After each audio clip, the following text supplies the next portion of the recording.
Dari Istana Buckingham, Yang Mulia Raja hari ini telah memulai sebuah proses resmi untuk mencabut gaya, gelar, dan kehormatan Pangeran Andrew. Apakah Anda mendengarnya? Itu adalah suara waktu Pangeran Andrew yang hampir habis. Skandal inilah yang telah mengguncang keluarga kerajaan hingga ke akarnya. Hubungan Pangeran Andrew dengan pelaku kejahatan seksual yang telah divonis bersalah, Jeffrey Epstein. Bukan secara kiasan, bukan nanti suatu hari, tetapi sekarang, tepat saat ini, 90 hari, 13 minggu, 2190 jam. Itulah jarak waktu yang memisahkan Pangeran Andrew dari pemindahan paling memalukan dalam sejarah modern kerajaan Inggris. Namun, ini bukan sekadar soal pindah tempat tinggal. Ini adalah penghancuran total terhadap gaya hidup, identitas, dan sebuah kemitraan yang selama hampir 3 dekade menjadi simbol disfungsi dalam keluarga kerajaan. Bayangkan ini, seorang mantan pangeran yang dilucuti dari gelar militernya, patronase kerajaan, dan martabatnya, ia akan pindah bersama 72 boneka Teddy. Ya, saya sedang berbicara tentang Andrew Mountbatten Windsor, kini tanpa embel-embel kerajaan. Sementara ia panik memikirkan bagaimana mengemas 72 boneka tersebut, mantan istrinya selama 28 tahun justru mengemasi barang-barangnya sendiri dan pergi ke arah yang sepenuhnya berlawanan. Mengapa? Apa yang bisa menyebabkan perpecahan sebesar ini setelah hampir 3 dekade hidup bersama pasca perceraian?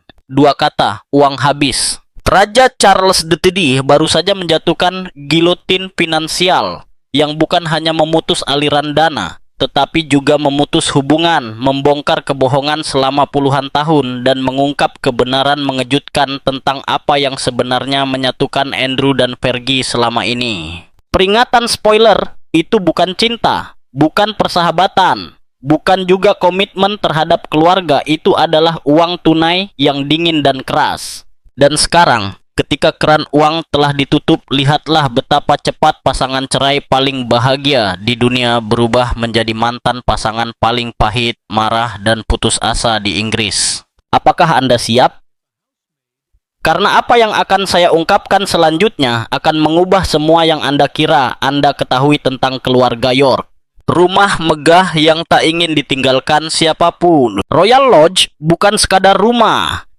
Untuk memahami kemarahan Andrew, Anda harus memahami betapa besar apa yang sedang ia kehilangan. Bayangkan sebuah properti yang begitu megah dan mewah hingga rumah para miliarder terlihat seperti gubuk taman. Kita berbicara tentang sebuah mansion bergaya Georgia dengan 30 kamar, berdiri di atas lahan seluas 98 hektar di Windsor Great Park.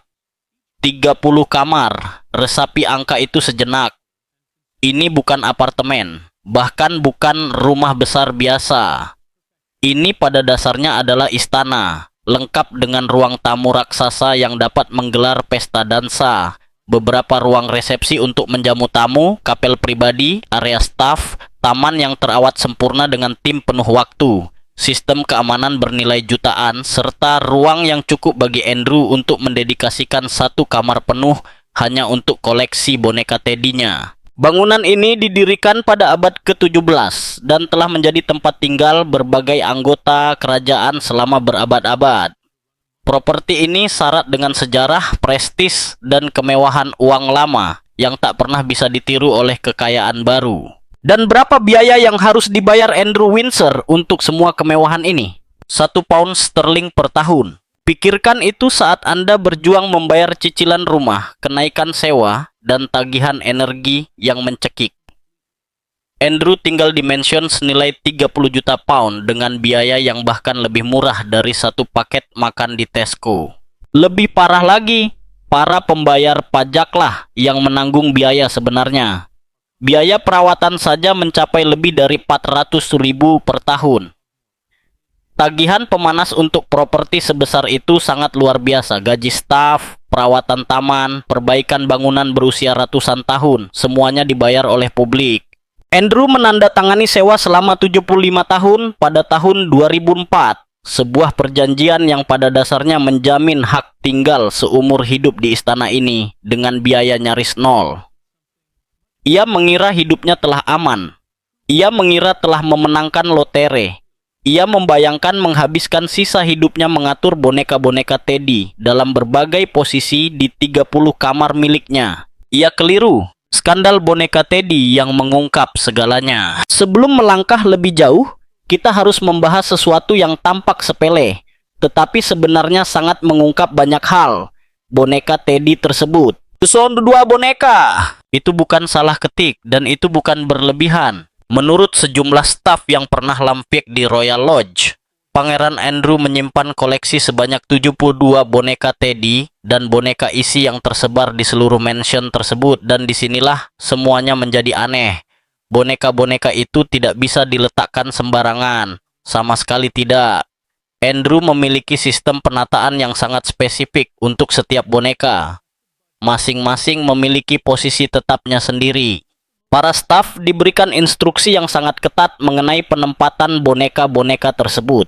Jika seorang petugas kebersihan memindahkan satu boneka saat membersihkan ruangan dan tidak mengembalikannya ke posisi yang persis sama, Andrew akan langsung menyadarinya dan menuntut agar diperbaiki. Bayangkan sejenak, seorang pria berusia 64 tahun, mantan perwira. Angkatan Laut Kerajaan Inggris, pilot helikopter dalam Perang Falklands, yang pernah mewakili Inggris di panggung internasional, mengawasi secara detail posisi boneka-boneka isi. Seorang mantan staf yang berbicara secara anonim kepada wartawan mengatakan bahwa bekerja untuknya terasa seperti merawat anak raksasa. Ia akan masuk ke ruangan dan memastikan bahwa boneka nomor 37 masih berada pada sudut yang tepat di sofa ruang santai. Aneh dan jujur saja terasa mengganggu. Namun boneka-boneka Teddy ini melambangkan sesuatu yang jauh lebih dalam daripada sekadar perilaku eksentrik. Mereka mencerminkan perkembangan emosional yang terhenti. Mereka mewakili seorang pria yang tidak pernah dipaksa untuk benar-benar dewasa, yang tidak pernah menghadapi konsekuensi nyata, yang hidup dalam gelembung privilese sedemikian rupa sehingga mempertahankan obsesi masa kanak-kanak hingga usia paruh baya terasa wajar baginya. Ini adalah gambaran seseorang yang terputus secara mendasar dari realitas. Dan kini, ia harus mengemas semua 72 boneka itu, masing-masing ke dalam kotaknya sendiri, dibungkus dengan hati-hati, lalu memindahkannya ke tempat tinggal yang jauh lebih kecil dan jauh lebih tidak mengesankan. Pers Inggris pun memanfaatkan situasi ini sepenuhnya. Salah satu judul paling tajam datang dari The Sun. Warga Norfolk mengecam Andy. Ia akan pindah bersama 72 boneka Teddy. Kami juga tak tahan padanya. Judul ini lucu, menyindir, dan dengan tepat mencerminkan perasaan publik Inggris terhadap Pangeran Andrew saat ini.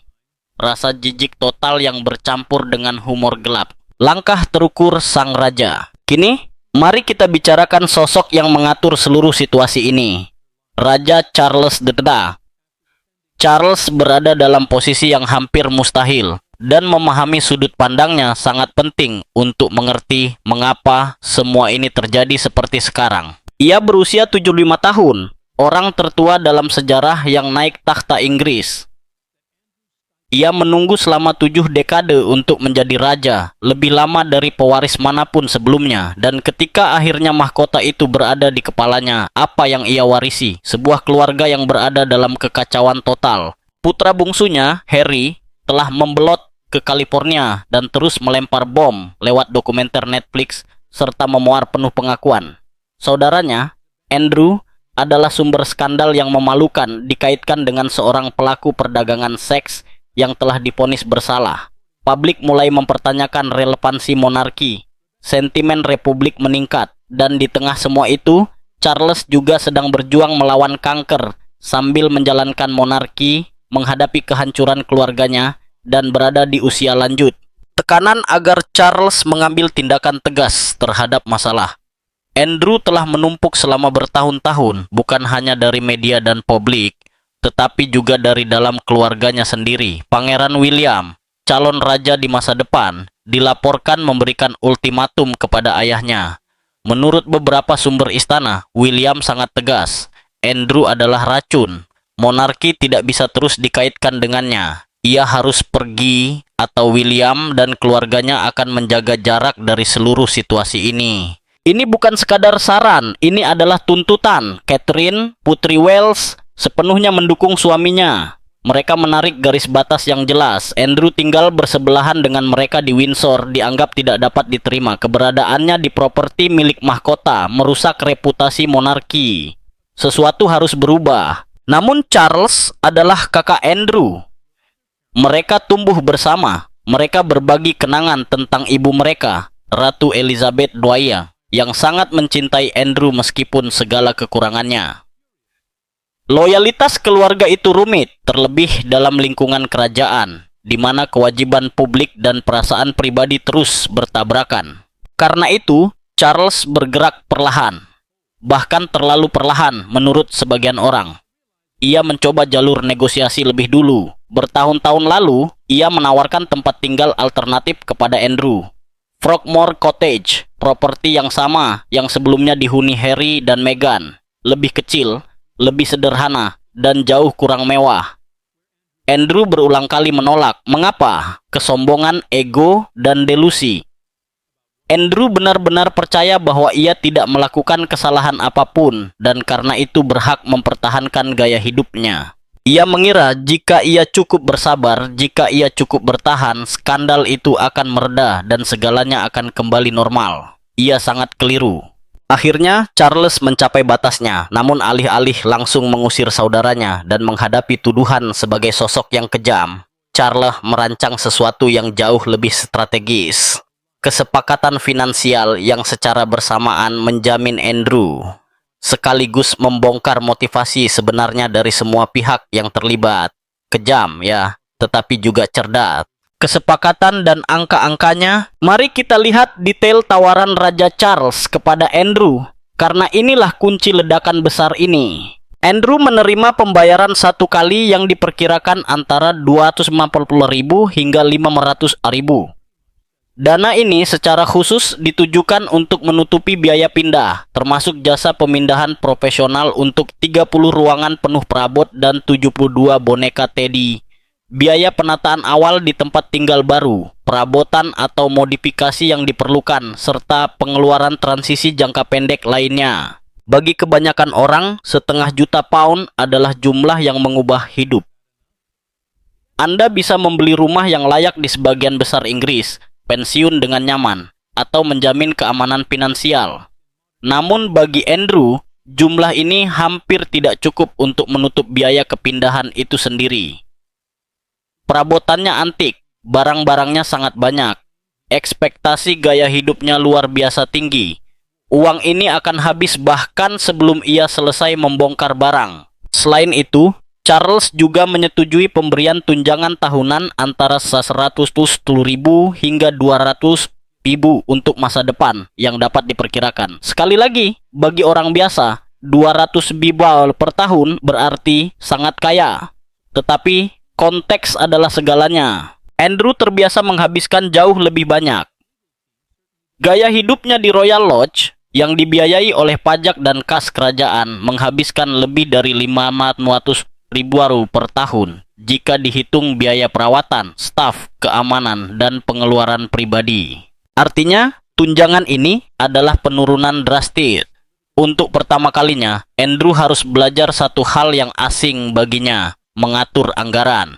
Ia kini harus membuat pilihan. Untuk pertama kalinya dalam hidupnya, ia harus hidup sesuai kemampuan finansialnya. Namun ada satu detail paling penting dalam kesepakatan ini, sebuah klausul yang mengubah segalanya. Tunjangan tersebut disertai syarat yang sangat krusial. Syarat ini secara khusus dirancang untuk mencegah Andrew berbelanja secara berlebihan. Apa artinya dalam praktik? Artinya, Charles, atau lebih tepatnya para penasihat keuangannya, akan mengawasi setiap pengeluaran Andrew. Akan ada kontrol, akan ada pertanggungjawaban. Andrew tidak bisa begitu saja menghabiskan uang itu lalu kembali meminta tambahan. Ini adalah versi finansial dari memberi uang saku kepada pria dewasa. Pesannya jelas, aku tidak mempercayaimu untuk mengelola uang secara bertanggung jawab, jadi aku akan mengelolanya untukmu. Bagi seseorang yang lahir sebagai pangeran, yang pernah menerbangkan helikopter dalam perang, yang pernah memegang jabatan militer dan posisi kerajaan penting, ini adalah penghinaan besar. Andrew diturunkan dari sosok dewasa yang mandiri menjadi individu yang bergantung. Ia kehilangan otonomi finansial dan martabatnya. Dan yang terpenting bagi kisah ini, uang tersebut hanya untuk Andrew. Tidak satu sen pun dialokasikan untuk Sarah Ferguson. Tidak sekarang, tidak pernah, dan disitulah semuanya meledak. Rumah kartu finansial Fergie yang runtuh. Untuk memahami mengapa reaksi Fergie terhadap pengaturan keuangan ini begitu ekstrem, mendadak dan membuka tabir, kita harus melihat betapa genting sebenarnya kondisi keuangannya. Selama puluhan tahun, Sarah Ferguson bermain jenga finansial, menarik satu balok demi satu, berharap menara itu tidak runtuh. Kini, menara itu akhirnya ambruk. Mari kita lihat buktinya. Pertama, bencana properti Mayfair. Pada tahun 2020, di puncak pasar properti masa pandemi, Fergie membeli sebuah apartemen mewah di Mayfair, salah satu kawasan paling eksklusif di London, dengan harga sekitar 5 juta. 4 tahun kemudian ia menjualnya, namun ada satu masalah besar, ia menjual dengan kerugian. Di pasar properti yang relatif stabil, di kawasan yang nilai propertinya hampir selalu naik, menjual dengan rugi hanya terjadi jika seseorang sangat terdesak.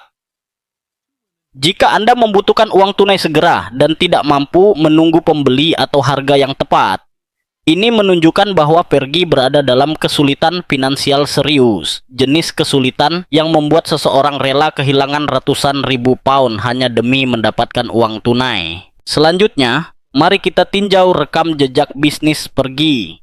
Buku anak-anak Buji The Helicopter memang sempat sukses pada 1950-an, tetapi pasar berubah. Ia kemudian menjadi juru bicara Weight Watchers, kerjasama yang berakhir setelah fluktuasi berat badannya membuat kemitraan tersebut terasa canggung. Ia juga terlibat dalam perusahaan gaya hidup Hardmore LLC, yang menumpuk utang besar dan bangkrut pada 2009 dengan kewajiban sekitar 200 ribu pound. Lalu, ada lini produk Duchess Discoveries yang gagal menarik minat pasar. Belum lagi berbagai kemitraan bisnis teh yang hasilnya terbatas dan tidak konsisten. Ditambah lagi, honor dari acara-acara berbicara di depan publik yang sporadis dan jelas tidak cukup untuk menopang gaya hidupnya. Bagi seseorang yang memiliki semua keunggulan, koneksi kerajaan, nama yang langsung dikenal, akses ke kekayaan dan peluang, ini adalah rekam jejak kegagalan yang mencolok. Kemudian ada skandal jebakan tahun 2010 yang membuka segalanya. Saat itu, Fergie tertangkap kamera oleh reporter News of the World yang menyamar sebagai pengusaha. Rekaman tersebut sangat memberatkan. Ia tampak terlalu banyak minum anggur, berbicara soal uang seolah sedang menegosiasikan transaksi ilegal. Ia menawarkan untuk membuka pintu apapun dengan imbalan 500 ribu. Ia membahas cicilan, transfer tunai, dan cara menjual akses ke mantan suaminya. Bayar 500,000 pounds ke saya bisa membuka pintu apapun yang Anda inginkan. Jaga saya dan dia akan menjaga Anda. Anda akan mendapatkannya kembali berkali-kali lipat. Ini bukan ucapan seorang wanita berprinsip. Ini adalah potret seseorang yang memonetisasi segalanya, yang melihat setiap hubungan, setiap koneksi, setiap kesempatan sebagai sumber uang. Dan ia tertangkap kamera mengatakannya secara terang-terangan. Memahami keputusasaan finansial Fergie membuat pengaturan hidupnya selama 28 tahun dengan Andrew menjadi sangat jelas. Ia tidak bertahan bersama mantan suaminya karena cinta, persahabatan, atau komitmen emosional. Ia bertahan karena tempat tinggal gratis, akses kerajaan, peluang komersial, dan rasa aman. Andrew membutuhkan seseorang untuk mengelola rumah tangganya, memberi teman, dan menjaga ilusi kehidupan normal. Fergie membutuhkan tempat tinggal dan cara mempertahankan gaya hidupnya itu adalah transaksi. Sebuah kesepakatan bisnis, tidak lebih. Dan begitu kesepakatan itu tidak lagi menguntungkan, ia pergi. Pengumuman yang mengejutkan pengamat kerajaan. Ketika The Times of London memecahkan berita ini, judulnya sudah cukup menjelaskan segalanya. Andrew mundur setelah bertengkar dan kehilangan loyalitas mantan istrinya. Namun detail di dalam artikel itulah yang benar-benar mengejutkan para pengamat kerajaan. Menurut laporan tersebut, Sarah Ferguson telah memberitahu anggota keluarga bahwa ia tidak akan pindah ke Sandringham bersama Andrew. Ia memilih untuk melangkah sendiri dan melanjutkan hidupnya dengan rencananya sendiri. Setelah 28 tahun bercerai namun tetap tinggal bersama hanya atas nama, setelah membela Andrew melewati skandal Epstein, bencana wawancara BBC, penyelesaian hukum dengan Virginia Giuffre, hingga pencabutan gelar-gelarnya, setelah semua itu, baru sekarang ia pergi. Apa yang berubah? Uang. Itu satu-satunya hal yang benar-benar berubah. Saat Andrew masih memiliki status kerajaan, koneksi, dan prospek masa depan, pergi tetap tinggal. Ketika ia jatuh dari kejayaan, tetapi masih mempertahankan mansion dan gaya hidupnya, ia juga bertahan. Namun ketika Raja Charles dengan tegas menyatakan bahwa kereta uang telah berhenti, bahwa tidak akan ada lagi pendanaan bagi para penumpang kerajaan, dan bahwa tunjangan Andrew hanya untuk Andrew sendiri, pergi bahkan tidak menunda sedetik pun, ia berkemas secepat mungkin. Seorang sumber istana yang berbicara anonim kepada Daily Mail mengatakan, Sarah selalu termotivasi oleh uang. Kami tahu itu. Tapi kami pikir setidaknya masih ada rasa sayang tulus terhadap Andrew. Peristiwa ini membuktikan sebaliknya. Begitu aliran uang berhenti, dia langsung pergi. Ini terasa sangat dingin. Sumber lain yang dekat dengan keluarga York bahkan lebih belak-belakan. Dia pemburu harta. Kami sudah tahu itu selama puluhan tahun. Dia hanya sangat pandai menyembunyikannya di balik citra kami, sahabat terbaik. Begitu faktor finansial dihilangkan, tampaklah jati dirinya yang sebenarnya. Dia meninggalkan Andrew justru saat ia paling membutuhkan dukungan. Putri-putri yang terjebak di tengah kehancuran. Jika ada korban nyata dalam kisah berantakan ini, maka itu adalah Putri Beatrice dan Putri Eugenie. Kedua wanita ini kini terperangkap di tengah kehancuran spektakuler orang tua mereka, dan menurut berbagai sumber, mereka sangat terpukul, terutama oleh perilaku sang ibu. Rebecca English, editor kerajaan Daily Mail dan salah satu jurnalis kerajaan paling berpengaruh di Inggris, mengungkap fakta mengejutkan dalam laporannya. Kedua putri itu lebih kecewa pada ibu mereka dibandingkan pada ayah mereka. Pikirkan itu sejenak. Ayah merekalah yang dikaitkan dengan Jeffrey Epstein. Ayah merekalah yang membayar penyelesaian hukum bernilai jutaan pound. Ayah merekalah yang mencoreng nama keluarga dan kini diusir dari rumahnya. Namun justru ibu mereka yang lebih mengecewakan. Mengapa? Karena dengan Andrew, mereka tahu persis apa yang mereka hadapi. Ia telah gagal secara terbuka selama bertahun-tahun. Ia membuat keputusan buruk, bergaul dengan orang-orang yang salah, dan membawa skandal demi skandal. Itu menyakitkan tetapi tidak mengejutkan. Namun ibu mereka seharusnya berbeda. Tripod yang runtuh. Selama bertahun-tahun, Sarah, Beatrice, dan Eugenie menyebut diri mereka sebagai tripod. 3 kaki yang saling menopang, tak terpisahkan, tak tergoyahkan. Itu adalah istilah khusus mereka, ikatan mereka, identitas keluarga mereka. Dan metafora itu sempurna. Tripod hanya bisa berdiri jika ketiga kakinya ada. Hilangkan satu kaki dan seluruh struktur runtuh. Kini, Sarah telah menarik dirinya keluar, dan Beatrice serta Eugenie menyaksikan fondasi keluarga mereka hancur di depan mata. Seorang teman dekat kedua putri itu mengatakan kepada The Telegraph, mereka merasa dikhianati. Sepanjang hidup mereka, ibu mereka selalu berbicara tentang loyalitas, tentang keluarga yang harus didahulukan, tentang berdiri di sisi orang yang kita cintai apapun yang terjadi. Namun sekarang ketika ayah mereka berada di titik terendah, ketika ia benar-benar membutuhkan dukungan itu, ibu mereka justru pergi. Kini mereka melihatnya apa adanya, dan itu menghancurkan. Bayangkan menjadi Beatrice atau Eugenie dan tiba-tiba menyadari bahwa seluruh masa kecil Anda mungkin hanyalah sebuah pertunjukan. Setiap kali ibu berbicara tentang kesetiaan, apakah itu dusta? Setiap kali ia mengatakan keluarga adalah segalanya, apakah ia benar-benar mempercayainya? Setiap kali ia berperan sebagai mantan istri yang setia, apakah semuanya hanya sandiwara? Jawabannya dengan menyakitkan tampaknya adalah ya. Dan pengkhianatan semacam ini menyadari bahwa orang tua Anda bukanlah sosok yang Anda kira, melukai jauh lebih dalam daripada skandal apapun yang melibatkan orang tua lainnya. Setidaknya kegagalan Andrew terjadi di depan umum. Setidaknya mereka tahu siapa dia sebenarnya. Namun menyadari bahwa ibu mereka digerakkan terutama oleh uang dan status, bukan oleh cinta dan loyalitas. Itulah bentuk pengkhianatan yang mengubah seluruh cara Anda memahami masa kecil Anda. Sumber-sumber mengatakan bahwa Beatrice dan Eugenie sangat marah kepada ibu mereka karena beberapa alasan utama. Pertama, waktu kepergiannya meninggalkan Andrew saat ia berada di titik terendah dianggap sebagai tindakan yang sangat kejam. Kedua, paparan publik kepergiannya membuat semua orang menyadari bahwa hubungan itu sejak awal bersifat transaksional. Ketiga, dampaknya terhadap mereka sendiri. Tindakannya mencoreng citra seluruh keluarga York. Keluarga, termasuk kedua putrinya. Lalu, ada unsur kemunafikan. Bertahun-tahun ia berkhotbah tentang nilai-nilai yang ternyata tidak ia pegang sendiri. Dan terakhir, ada realitas finansial yang mulai disadari oleh Beatrice dan Eugenie. Mereka mulai khawatir bahwa ibu mereka mungkin akan mendatangi merekalah berikutnya untuk meminta uang. Poin terakhir ini sangat krusial. Jika Fergie benar-benar kehabisan uang dan Andrew tidak lagi mampu menopangnya, kepada siapa lagi ia akan berpaling? Anak-anak perempuannya sendiri. Beatrice menikah dengan pria kaya.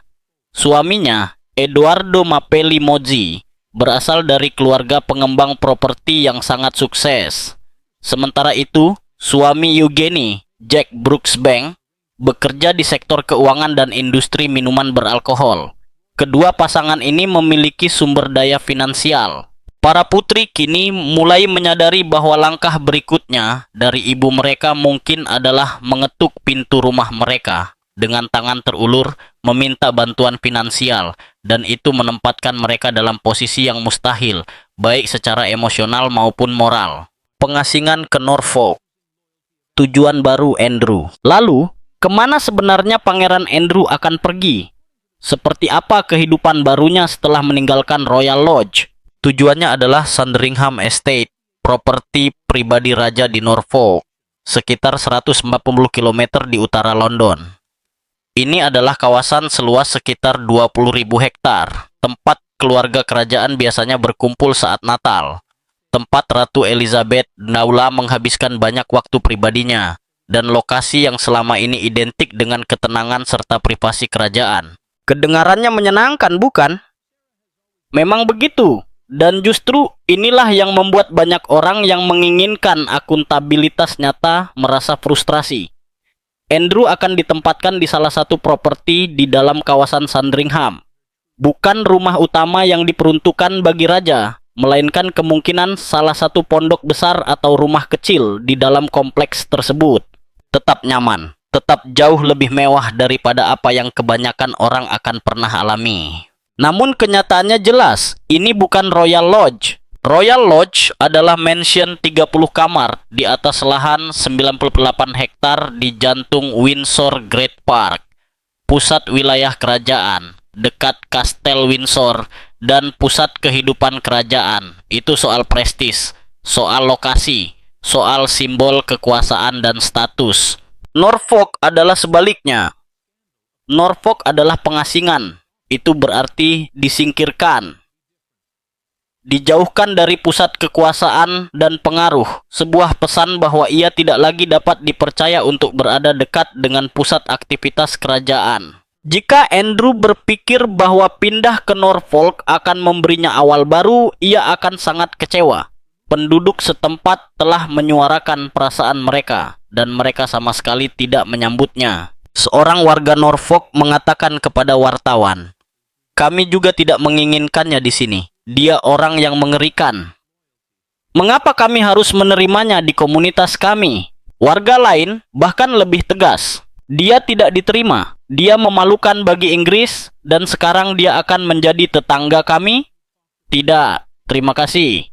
Surat kabar lokal bahkan memuat artikel opini berjudul Norfolk juga tidak menginginkan Andrew, yang merangkum semuanya dengan sempurna. Dari Windsor ke Norfolk, dari London ke pedesaan, dari surat kabar nasional hingga media lokal, pesannya konsisten, tidak ada yang menginginkan Pangeran Andrew. Ia telah menjadi pria paling tidak diinginkan di Inggris. Dan tidak ada jumlah uang, koneksi kerajaan, atau gelar bersejarah yang sebagian besar telah ia kehilangan yang dapat mengubah kenyataan itu. Konsekuensi nyata atau keadilan semu? Disinilah kita harus membahas pertanyaan paling penting. Apakah ini benar-benar konsekuensi? Apakah ini keadilan? Andrew kehilangan mansionnya, ia dipindahkan, ia hidup dengan tunjangan terbatas, ia dipermalukan di depan publik, ia kehilangan gelar dan kedudukannya. Namun apakah itu cukup? Mari kita ingat kembali tuduhan yang diarahkan kepadanya dan apa yang terjadi selanjutnya. Ada hubungannya dengan Jeffrey Epstein dengan berbagai foto yang menunjukkan kedekatan Andrew dengan salah satu pelaku perdagangan seks paling terkenal di era modern. Lalu, ada tuduhan Virginia Giuffre. Virginia, sebelumnya dikenal sebagai Virginia Roberts, menuduh Andrew melakukan tindakan seksual tidak pantas terhadapnya ketika ia baru berusia 17 tahun. Respons Andrew justru memperburuk keadaan. Ia memberikan wawancara BBC yang terkenal sebagai Bencana, di mana ia mengklaim tidak bisa berkeringat karena kondisi medis akibat perang Falklands. Ia juga mengatakan bahwa pada saat salah satu dugaan kejadian, ia berada di Pizza Express di Woking, dan bahkan mengaku tidak ingat pernah bertemu Virginia, meskipun ada bukti foto yang jelas. Alih-alih menghadapi deposisi dan persidangan, Andrew memilih untuk membayar sekitar 12 juta kepada Virginia Giuffre. Dan tentu saja, kesepakatan itu tidak disertai pengakuan bersalah. Hingga hari ini, pemerintah Amerika Serikat masih ingin Andrew memberikan kesaksian terkait Epstein. Namun seperti biasa, Andrew menolak bekerja sama dengan otoritas Asia Thailand. Jadi ketika semua ini dipertimbangkan, tuduhan serius, respons yang meragukan, penyelesaian finansial, dan penolakan terus-menerus untuk bekerja sama, apakah pindah ke rumah yang lebih kecil namun tetap nyaman di sebuah kawasan kerajaan benar-benar bisa disebut sebagai konsekuensi yang setimpal? Tim hukum Virginia Giuffre jelas tidak berpikir demikian. Mereka telah berulang kali menyatakan keinginan agar Andrew memberikan kesaksian di bawah sumpah, menjelaskan secara rinci hubungannya dengan Epstein, dan memberikan informasi yang mungkin membantu korban-korban lain. Andrew menolak dan kemungkinan besar akan terus menolak selama ia tetap berada di Inggris. Mimpi buruk diplomatik yang jarang dibahas. Ada satu lapisan dalam cerita ini yang jarang mendapat perhatian, Peter Mandelson. Ia adalah duta besar Inggris yang baru ditunjuk untuk Amerika Serikat, seorang tokoh politik berpengaruh, sekutu dekat Raja Charles, dan sosok dengan koneksi kuat di lingkaran kekuasaan. Masalahnya, Mandelson juga memiliki keterkaitan dengan Jeffrey Epstein. Ada foto-foto yang menunjukkan kedekatan mereka dan pertanyaan tentang hubungan itu belum pernah dijawab sepenuhnya. Lebih jauh lagi, Mandelson lah yang dulu mendorong penunjukan Andrew sebagai utusan perdagangan Inggris, meskipun sudah ada kekhawatiran tentang penilaian dan perilaku Andrew. Kini situasinya menjadi rumit. Pemerintah Abdul Aziz ingin menginterogasi Andrew tentang Epstein. Duta besar Inggris untuk AS juga memiliki hubungan dengan Epstein. Dan duta besar yang sama pernah mendukung Andrew untuk jabatan resmi pemerintah. Ini adalah kekacauan diplomatik, konflik kepentingan yang serius, situasi yang membuat pemerintah Inggris terlihat seolah-olah melindungi seseorang yang seharusnya memberikan jawaban. Dan ini berarti tekanan terhadap Andrew untuk bersaksi tidak akan menghilang. Pertanyaan akan terus muncul, investigasi terus berjalan. Setiap hari Andrew menolak bekerja sama, ia tampak semakin bersalah. Setiap hari ia bersembunyi di balik koneksi kerajaan dan statusnya di Inggris, noda pada monarki semakin menggelap. Krisis eksistensial monarki. Dan skandal ini belum berakhir. Isolasi. Semua ini bukanlah peristiwa yang berdiri sendiri, melainkan bagian dari krisis yang lebih besar yang sedang dihadapi monarki Inggris. Bahkan, Keberlangsungan institusi ini dalam bentuknya yang sekarang bisa sangat bergantung pada bagaimana kasus-kasus seperti ini ditangani. Hasil jajak pendapat publik menunjukkan kontradiksi yang menarik. Di satu sisi, sekitar 60-65% masyarakat Inggris masih mendukung monarki sebagai institusi. Raja Charles memiliki tingkat persetujuan pribadi yang cukup stabil, sementara Pangeran William dan Catherine bahkan mencatat angka di atas 70%. Dukungan ini sebagian besar dipicu oleh kemegahan, tradisi, dan simbolisme yang mengiringi acara-acara kerajaan. Namun di sisi lain, banyak orang merasa muak dengan anggota kerajaan yang menerima tunjangan besar, tetapi tampak tidak berbuat apa-apa. Skandal yang tak pernah benar-benar dihukum, rasa hak istimewa tanpa tanggung jawab, serta kesan bahwa keluarga kerajaan mengeksploitasi status mereka demi keuntungan pribadi. Dan disinilah Andrew menjadi simbol dari semua kebencian publik terhadap monarki. Ia adalah wajah utama dari privilege kerajaan tanpa tujuan. Bukti hidup bahwa sistem melindungi orang dalam, bahkan ketika mereka sama sekali tidak pantas dilindungi. Itulah sebabnya pengusiran ini, pemutusan finansial ini, jauh lebih penting daripada sekadar urusan Andrew pribadi. Ini adalah pesan dari Raja Charles yang mengatakan, kita tidak bisa terus seperti ini, kita harus berubah. Kita harus menunjukkan bahwa tindakan memiliki konsekuensi, bahkan bagi anggota kerajaan. Apakah langkah ini sudah cukup? Mungkin belum. Tetapi, ini jelas lebih jauh daripada apapun yang pernah dilakukan sebelumnya. Kelompok-kelompok yang menuntut penghapusan monarki, yang di Inggris dikenal sebagai kaum republik, memanfaatkan skandal ini sepenuhnya. Mereka berargumen bahwa kasus Andrew mengungkap korupsi yang mengakar, menunjukkan bagaimana privilege kerajaan melindungi pelaku kejahatan, dan memperkuat alasan mengapa monarki seharusnya dibongkar dan digantikan oleh republik dengan kepala negara terpilih. Media sayap kiri seperti New Statesman secara rutin mengangkat argumen ini. Dan meskipun mereka belum berhasil meyakinkan mayoritas publik, pengaruh mereka semakin kuat di kalangan generasi muda yang jauh lebih skeptis terhadap hak istimewa yang diwariskan. Respons monarki terhadap kasus Andrew akan menjadi penentu. Ditangani dengan tegas, monarki menunjukkan kemampuannya untuk berevolusi. Ditangani dengan lemah dan kaum republik terbukti benar. Semakin banyak pengamat kerajaan yang percaya bahwa masa depan monarki bergantung pada William dan Catherine. Mereka mewakili segala sesuatu yang tidak dimiliki Andrew. Mereka bekerja keras menjalankan tugas kerajaan, menjaga kehidupan pribadi relatif bebas skandal, terlepas dari rumor Rose Hanbury yang belum pernah terbukti, dan benar-benar terhubung dengan masyarakat biasa. Mereka juga menggunakan posisi mereka untuk kegiatan amal yang nyata, membesarkan anak-anak dengan rasa normalitas, dan menunjukkan pemahaman yang jelas tentang Inggris modern. Sikap tegas William terhadap Andrew menegaskan bahwa ia tidak akan mentolerir keberadaan pamannya di Royal Lodge, menunjukkan kepemimpinan seperti inilah yang dibutuhkan monarki. Tak heran jika kini muncul spekulasi bahwa Charles seharusnya mempertimbangkan turun tahta dalam beberapa tahun ke depan. Bukan sekarang, tetapi dalam waktu dekat.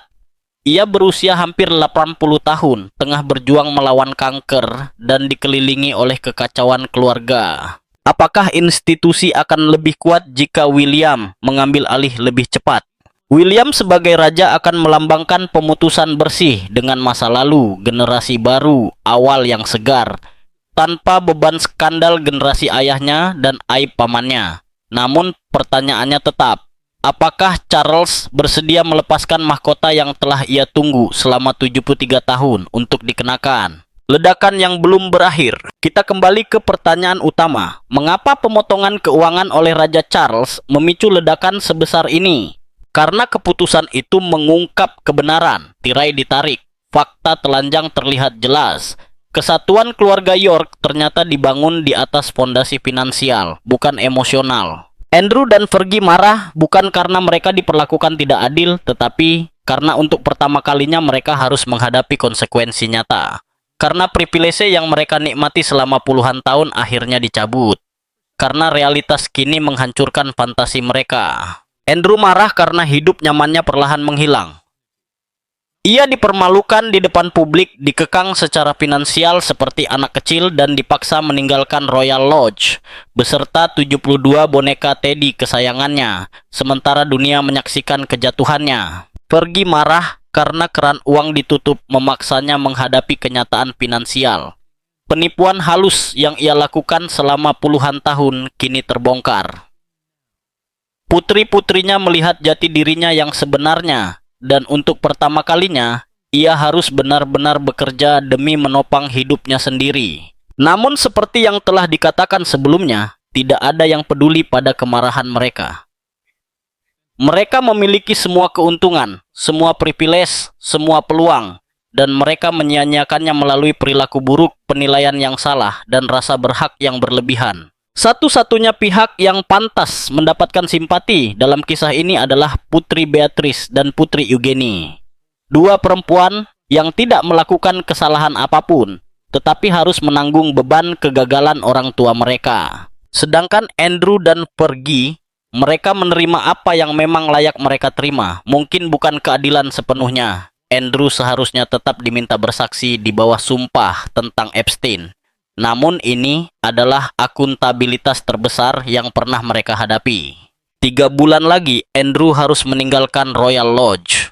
3 bulan lagi ia harus mengemas koleksi boneka Teddy yang absurd itu dan pindah ke pengasingan di Norfolk. 3 bulan lagi satu bab dalam sejarah kerajaan akan tertutup selamanya. Dan Fergie, ia sudah pergi, sudah mencari peluang berikutnya. Sudah kembali membuktikan bahwa semua ucapannya tentang loyalitas dan keluarga hanyalah kebohongan. Ledakan ini belum berakhir, dampaknya akan terus berlanjut. Keluarga York tidak akan pernah sama lagi, dan monarki Inggris kini berada di persimpangan jalan. Ditangani dengan benar, mungkin, hanya mungkin, institusi ini bisa bertahan hingga generasi berikutnya. Ditangani dengan buruk, dan ini bisa menjadi awal dari akhir. Apakah raja terlalu lunak terhadap Andrew? Apakah Fergie pantas menerima dukungan apapun? Akankah Beatrice dan Eugenie suatu hari memaafkan ibu mereka? Dan yang terpenting, haruskah Andrew dipaksa bersaksi di Amerika Serikat tentang hubungannya dengan Epstein?